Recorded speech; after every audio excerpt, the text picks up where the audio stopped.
Teunus Braaksma, je het de eerste dag. Ja, en dan is het wel heel vervelend dat het zo glad is, hè? Dat het nog een beetje rustig blijft. Nou ja, dat jet erbij in Nederland natuurlijk. Misschien is het ook wel een voordeel, dat zeggen we dan maar zo. Als het nou wat glisterig is op de wegen, dan komt de drukte misschien net niet een keer.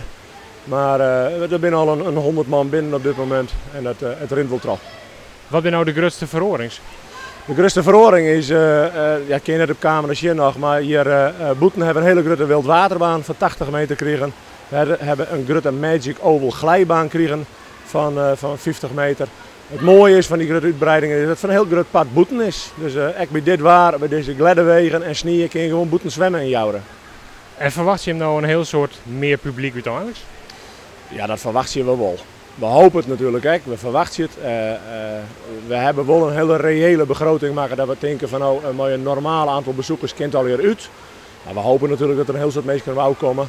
En dat ken ik het ook eens. Want ja, het had natuurlijk wel een flinke investering geweest. Dat had een hele dikke investering geweest. Voor de stichting zit hier ongeveer 2,5 miljoen euro in. En dat geld moet weer terug verdienen, zo simpel is het. En dan zou het eerst in december al hier. Waar had de vertraging in zitten? De vertraging had hem wat inzitten dat er opleveringsperikelen. Het pand is gebouwd door een firma uit Brabant.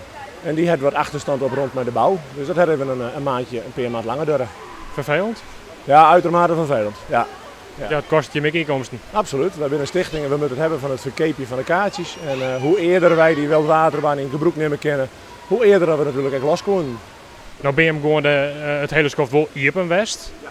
Maar hij hem toch vernomen dat mensen wat minder gauw hierheen gaan? Ja, zeker. Het is zo dat mensen al bellen van we komen als de wildwaterbaan iepen is. En dat betekent dat we de eerste maand van dit jaar gewoon de helft van onze bezoekers gewoon hebben die we normaal hebben. En dat is een heel soort voor ons.